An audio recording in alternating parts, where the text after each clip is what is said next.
Hello બાળકો, કેમ છો? આજે આપણે ફિઝિક્સનો ત્રીજો લેક્ચર લેસન નંબર 1 માં સ્ટાર્ટ કરીશું. બરાબર છે? છેલ્લા લેક્ચરમાં મેં કહ્યું હતું કે ક્વોન્ટાઇઝેશન એટલે કે વિદ્યુતભારના ક્વોન્ટમીકરણની અંદર આ એક ફકરો જે ક્વોન્ટમીકરણમાં નથી લેવાનો. કયો ફકરો? અહીંથી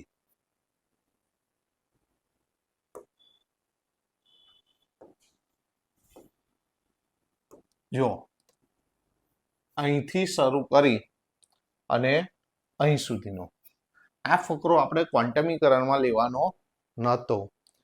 તો આમાંથી તમને MCQ આવી શકે છે. શોર્ટ ક્વેશ્ચન આપણા માટે બેઝિક જરૂરી છે, એટલે આને પણ ધ્યાનમાં લેવાનું. પણ આ થિયરી તરીકે પૂછાય એવી શક્યતા ઓછી છે.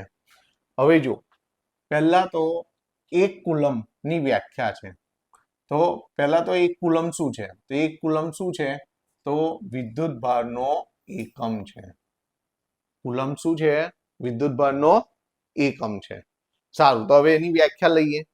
તો વ્યાખ્યા તમારે યાદ રાખવા જશો તો તમને થોડીક ટિપિકલ લાગશે, પણ આપણને એનું ફોર્મ્યુલા ખબર છે. આપણે એવું લખીએ છીએ, Q is equal to IT. Okay, formula તો આપણને બધાને ખબર છે. તો આના ઉપરથી જો, આનો વિદ્યુતભારનો એકમ કુલમ, ઓકે, પ્રવાહનો વિદ્યુત પ્રવાહનો એકમ એમ્પિયર અને સમયનો એકમ સેકન્ડ. આના ઉપરથી જલ્દી વ્યાખ્યા યાદ રહી જશે. વાહક તારમાંથી 1 સેકન્ડમાં 1 એમ્પિયર પ્રવાહ પસાર થાય તો 1 કુલમ વિદ્યુતભારનો જથ્થો પસાર થયો કહેવાય. તો જો એ જ પ્રમાણે છે વ્યાખ્યા. જો કોઈ તારમાંથી 1 એમ્પિયરનો વિદ્યુત પ્રવાહ 1 સેકન્ડમાં વહન પામે છે તો તેને 1 કુલમ કહેવામાં આવે છે. ફરી એકવાર, જો કોઈ વાહક તારમાંથી 1 એમ્પિયરનો વિદ્યુત પ્રવાહ 1 સેકન્ડમાં પસાર થાય છે તો 1 કુલમ વિદ્યુતભાર કહેવાય. તો આપણે પહેલા શું જોયું કે વિદ્યુતભારનો SI એકમ કયો છે? તો SI એકમ કુલમ છે. બીજું આપણે શું જોયું? વ્યાખ્યા જોઈ. શું જોયું? વ્યાખ્યા. બરાબર છે? સારું. હવે વિદ્યુતભારનો મૂળભૂત એકમ E છે. મૂળભૂત એકમ શું છે? E. અને E ની વેલ્યુ તમારે યાદ રાખવાની છે. તો E ની વેલ્યુ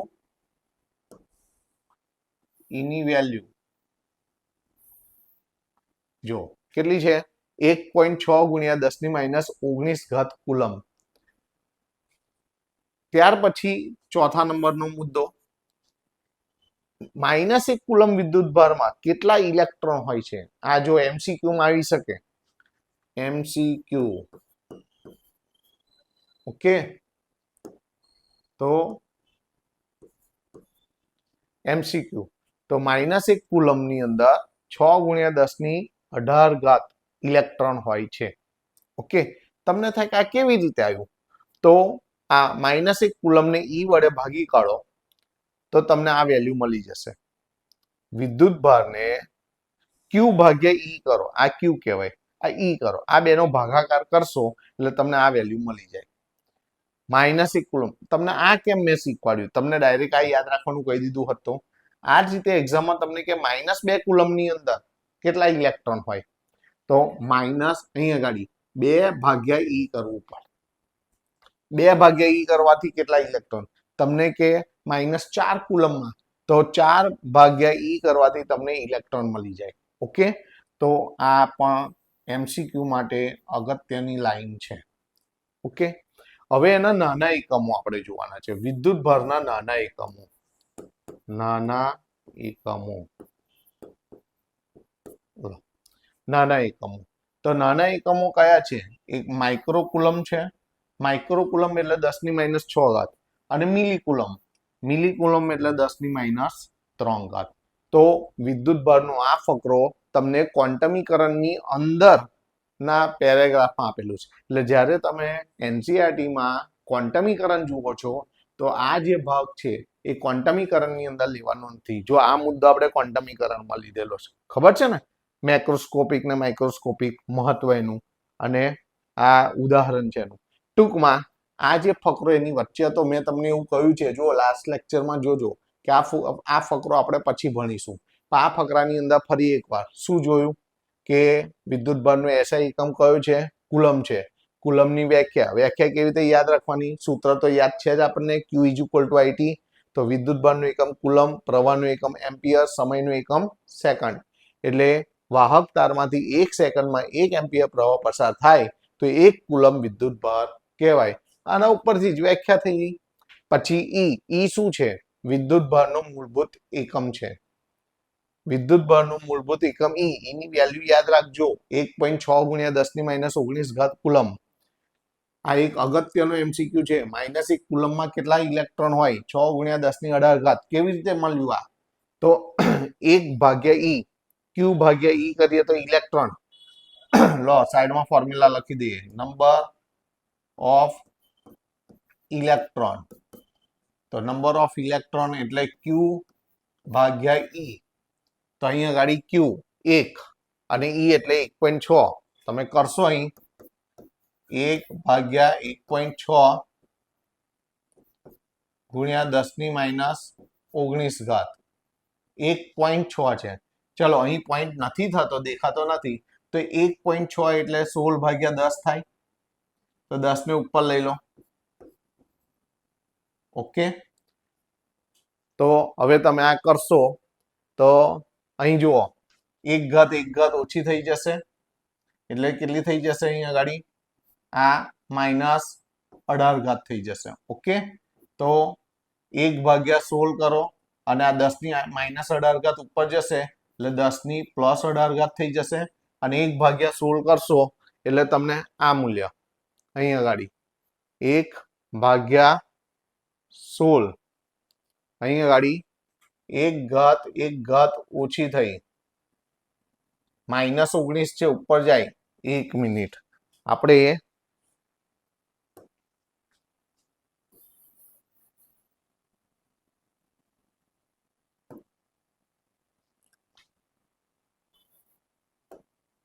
જુઓ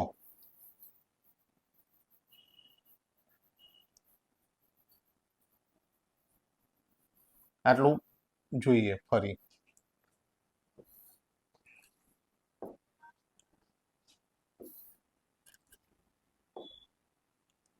ધ્યાન આપો. હવે અહીં 10 ની -19 આપણે લખ્યું 1.6 × 10⁻19. પોઈન્ટ નથી થતો તો શું થશે? 16/10. 10 ને આપણે ઉપર લઈ લીધા. ચલો આ -19 ઉપર જાય એટલે +19. બરાબર છે? તો +19 ને 1 કેટલી થઈ ગઈ? 10 ની 20 થઈ ગઈ. અને 1/16 કેલ્સી ની અંદર તમે 1/16 કરશો તો શું આવશે? તો 0.006 આવું આવશે. અહીં કેમ પોઈન્ટ થતો નથી? સારું, તમે કરશો તો અહીં પોઈન્ટ આવશે. હા, થયો. ઓકે, બરાબર છે. હવે આપણે શું કરવાનું? હંમેશા દશાંશ પદ્ધતિના પ્રમાણિત સ્વરૂપે લખવાનું. દશાંશ પદ્ધતિનું પ્રમાણિત સ્વરૂપ એટલે 1 અંક પછી પોઈન્ટ હોવો જોઈએ. એટલે આપણે અહીં કેટલા ખસીશું? 1 મિનિટ. 0.06 આવશે. 1/16 કરશો તો કેટલો આવશે?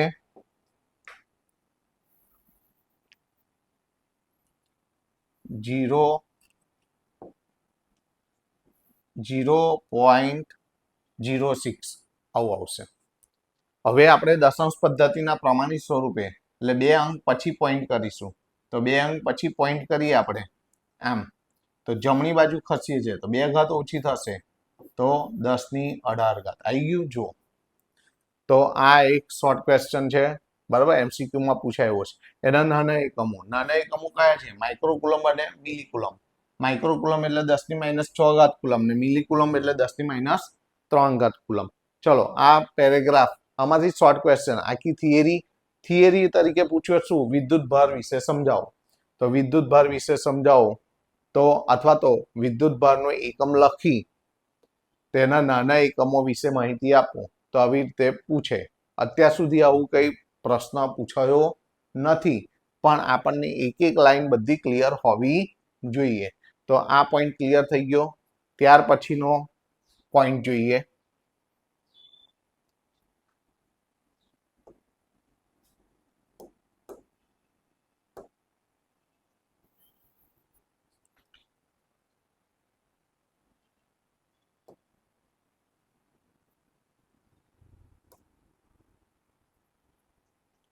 ચલો એના પછીનો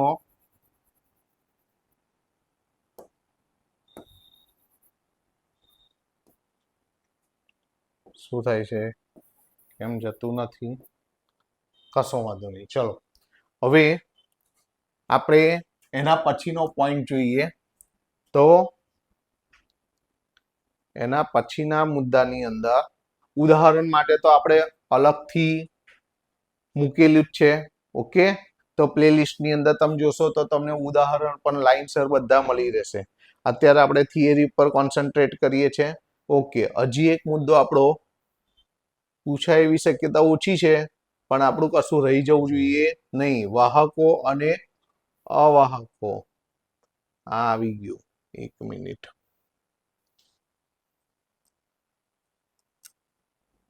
હા, ઓકે, ચલો. કુલમનો નિયમ. હવે આપણે બહુ અગત્યનો મુદ્દો આયા છે, કુલમનો નિયમ. કુલમનો નિયમ અદિશ સ્વરૂપે બી પૂછાય, સદિશ સ્વરૂપે પૂછાય. અદિશ સ્વરૂપે એટલે એવું લખે નહીં કે અદિશ સ્વરૂપ. કુલમનો નિયમ લખીને સમજાવો એટલે અદિશ સ્વરૂપ જ હોય. હા, સદિશ સ્વરૂપ હોય તો પર્ટિક્યુલર લખશે કુલમનો નિયમ સદિશ સ્વરૂપે સમજાવો. ઓકે, તો અત્યારે આપણે કુલમનો નિયમ લખી અને એના વિશે સમજાવવાનું છે. તો કુલમનો નિયમ અહીં, હા અહીં છે. જો પહેલા કુલમનો નિયમ જોઈએ. તો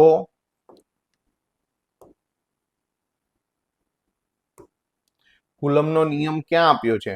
તો કુલમનો નિયમ એ શું છે? બે બિંદુવત વિદ્યુત ભારો વચ્ચે લાગતું બળ. સાંભળજો, કુલમનો નિયમ એ બે બિંદુવત વિદ્યુત ભારો વચ્ચે લાગતું બળ એ વિદ્યુત ભારો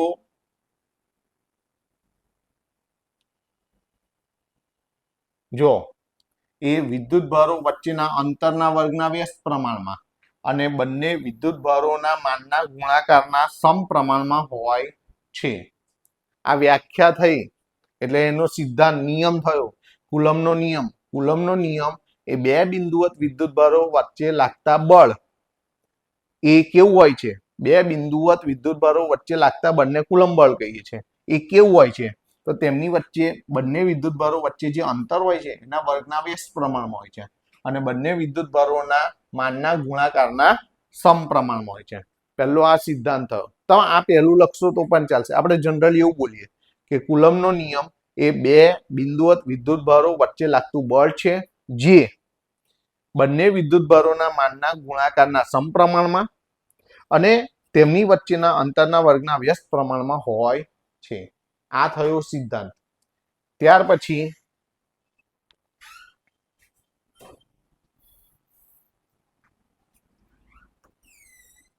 ચલો ત્યાર પછી જો આ કેવી રીતે આવ્યો? તો આપણે સિદ્ધાંત જોયો. સિદ્ધાંત શું જોયો? કે વિદ્યુત બળ છે. આપણે સિદ્ધાંત જોયો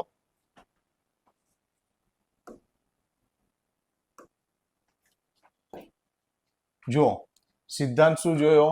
કે વિદ્યુત બળ છે F એ બંને વિદ્યુત ભારોના સમપ્રમાણમાં, એટલે અહીં આપણે સમપ્રમાણ લઈએ.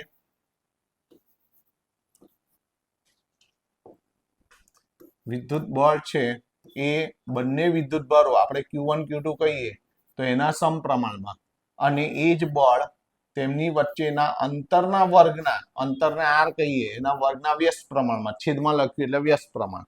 હવે આ બંને ભેગું કરી દઈએ તો Q1 Q2 upon R² જો આવી ગયું. અને આ પ્રમાણ કાઢીએ આપણે એટલે આવું લખી શકાય F ચલે છે Q1 Q2 upon R². આ પ્રમાણ કાઢી લઈએ તો K આવી જાય. F is equal to K Q1 Q2 upon R². જો આવી ગયું આ.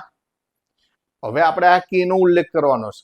સાંભળો, તમારે દરેક મુદ્દા વાઇઝ લખવાનું છે. પહેલો આપણે શું લખીશું? નિયમ લખીશું. એક મુદ્દો થઈ ગયો. બીજું શું લખીશું? આપણે આ સૂત્ર લખીશું. બરાબર છે? આ સૂત્રની સમજ છે. તમારે આવું દર્શાવવું હોય તો તમે દર્શાવી શકો છો. ડાયરેક્ટ તમે આ લખશો તો પણ ચાલશે. ઓકે, તો આ સૂત્ર થઈ ગયું. હવે આપણે કોની માહિતી આલવાની? આ K વિશે. K નવો આવ્યો ને, K ને શું કહેવાય? સપ્રમાણતા અચળાંક અથવા કુલમનો અચળાંક. ઓકે, તો એની માહિતી પણ એની નીચે આપેલી છે આપણને, જો આ રહ્યું. ઓકે, હવે આપણે કે ની માહિતી લઈએ. જુઓ આમાં કે, તો કે નું મૂલ્ય આપ્યું છે આપણને. કે નું મૂલ્ય શું છે? 9 × 10⁹ newton metre square coulomb square. કે નું મૂલ્ય યાદ રાખવાનું છે. ઓકે, કે ને તમે શું કહેશો? કે એ કુલમ્બ અચળાંક અથવા તો સપ્રમાણતાનો અચળાંક છે. ઓકે, તો આ ત્રીજો પોઈન્ટ થયો. પહેલો પોઈન્ટ શું થયો? પહેલો પોઈન્ટ શું થયો? સિદ્ધાંત થયો. બીજો પોઈન્ટ શું થયું? સૂત્ર થયું. ત્રીજો પોઈન્ટ શું થયું? 9 × 10⁹ એનું મૂલ્ય થયું. ઓકે, હવે આ તમારે બતાવવાની જરૂર નથી. આ તો એવું કહ્યું છે કે બંને વિદ્યુત ભારોની વેલ્યુ 1 કુલમ લઈએ. બંને વિદ્યુત ભારની વેલ્યુ 1 કુલમ લઈએ આપણે.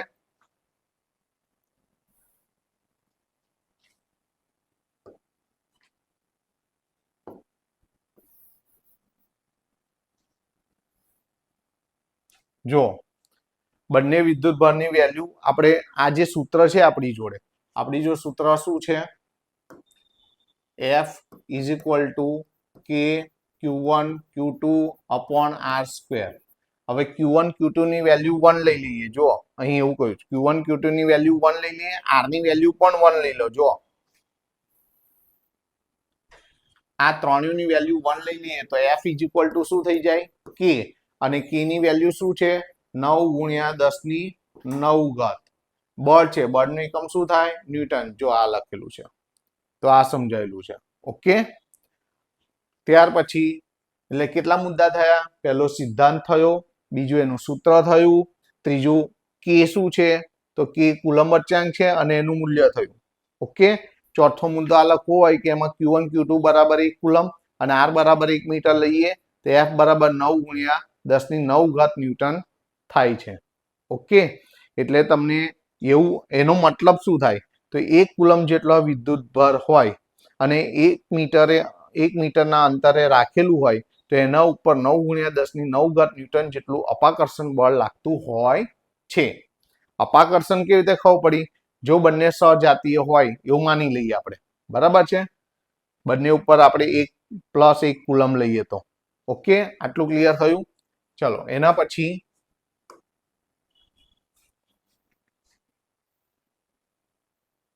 જો હવે આ કે નું અન્ય સ્વરૂપ છે. અહીં કે નું અન્ય સ્વરૂપ છે. તો કે નું અન્ય સ્વરૂપ શું છે? તો 1/4πε0. તો આપણું જે સૂત્ર હતું, આપણું સૂત્ર શું હતું? F = K Q1 Q2 / R². આમાં કે ની વેલ્યુ મૂકી દીધી છે. જુઓ કે નું સ્વરૂપ, પેલું વેલ્યુ હતી 9 × 10⁹ એ શું હતી? એની વેલ્યુ હતી. આ એનું સ્વરૂપ છે 1/4πε0. આ ε0 શું છે? ચલો એના પછીનો મુદ્દો આપણે આ લખ્યો. ચલો ε0 શું છે? તો ε0 ને મુક્ત અવકાશનો એટલે શૂન્યાવકાશનો પરાવૈદ્યુતાંક કહે છે અને એનું મૂલ્ય ε0 ની value 8.85 × 10⁻12 coulomb square newton inverse metre છે. ઓકે, તો આટલી વસ્તુ તમારે કુલમનો નિયમ લખીને સમજાવો કે, તો ફરી એકવાર સમજીએ. જો આપણે લખીને સમજવું હોય, આ તો આપણે બુકની અંદર જોયું. સપોઝ આપણે આખું લખવું છે, સપોઝ, તો જુઓ પહેલો આપણે શું કરીશું? કુલમનો નિયમ લખીને સમજાવો એવું છે. ઓકે,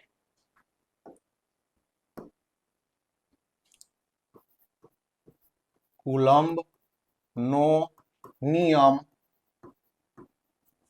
લખો અને સમજાવો.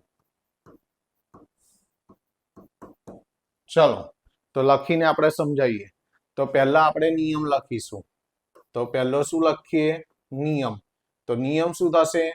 તો કુલમ્બ બળ કુલમ બળ, એને બીજા શબ્દમાં કહેવાય વિદ્યુત બળ, એ બે વિદ્યુત ભારોના ગુણાકારના સમપ્રમાણમાં બે બિંદુવત વિદ્યુત ભારો ના ગુણાકારના સમપ્રમાણમાં અને તેમની વચ્ચેના અંતરના વર્ગના વ્યસ્ત પ્રમાણમાં હોય છે. લો, ઓકે, આ નિયમ થયો. હવે એનું ગાણિતિક સ્વરૂપ લખીએ આપણે. તો ગાણિતિક સ્વરૂપ શું થશે? તો F છે એ બંને વિદ્યુત ભારો Q1 અને Q2 ના સમપ્રમાણમાં, અને એ F છે એ તેમની વચ્ચેના અંતરના વર્ગના વ્યસ્ત પ્રમાણમાં છે. ઓકે, એ ભેગું કરી દઈએ તો F ચલે છે Q1 Q2 અપોન R². જો આ પ્રમાણ કાઢી લઈએ આપણે તો K આવી જશે, અહીં ઇક્વલ ટુ થઈ ગયું K Q1 Q2 upon R². હવે આપણે આ K નો ઉલ્લેખ કરવાનો છે. તો જ્યાં K શું છે? તો જ્યાં K શું છે? સપ્રમાણતા અચળાંક છે.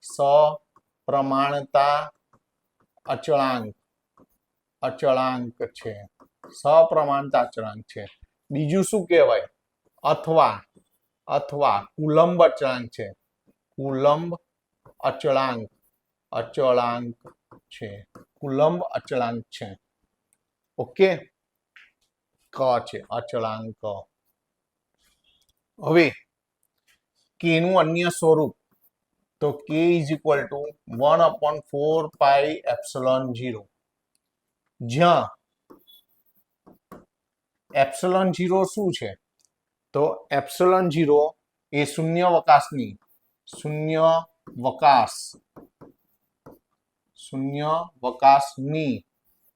પરમિટિવિટી,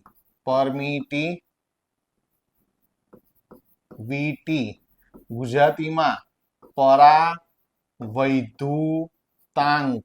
કેવો ઓકવર્ડ વર્ડ છે. એની વેલ્યુ શું છે? ε0 ની વેલ્યુ 8.85 × 10⁻⁻12. ઓકે, એકમ શું થશે? તો coulomb square upon newton metre square. Okay, આ એકમ થયો. કુલમ સ્ક્વેર ε0 એટલે coulomb square upon newton metre square. હવે અહીં આગળ K ની વેલ્યુ શું થાય? K નું મૂલ્ય 9 ગુણ્યા 10⁹. આનો એકમ આનાથી ઉલટો હોય, newton metre square upon coulomb square થાય. આટલી માહિતી તમે કુલમ નો નિયમ લખીને સમજાવોગે તો તમારે આટલું લખવાનું છે. કુલમ નો નિયમ લખો અને સમજાવો. તો પહેલા તમારે નિયમ લખવાનો છે, પછી એનું ગાણિતિક સ્વરૂપ મેળવવાનું છે, એમાં K નો ઉલ્લેખ કરવાનો છે, K નું સ્વરૂપ સમજાવવાનું છે, K ની વેલ્યુ લખવાની છે, K ના સ્વરૂપની અંદર જે ε0 આવે છે એને શૂન્યાવકાશની પરમિટિવિટી કહેવાય, એટલે કે પરાવૈદ્યુતાંક કહેવાય, અને ε0 ની વેલ્યુ તમારે લખવાની છે એકમ સાથે. બરાબર છે? તો આટલી વસ્તુ તમારે કરવાની છે. તો આ થયો આપણે કુલમનો નિયમ લખો અને સમજાવો. ઓકે, હવેના પછીના લેક્ચરમાં આપણે કુલમના નિયમનું સદિશ સ્વરૂપ સમજીશું. ઓકે, તો એ થિયરી પણ અગત્યની છે. તો જો મેં તમને પહેલા એનસીઆરટીમાં સમજાવ્યું, આ જ બધું સમજાવ્યું હતું, પણ આવી રીતે તમને લખતા આવડવું જોઈએ. ઓકે, ચલો ફરીના લેક્ચરમાં મળીએ. Okay, Tata by, C you.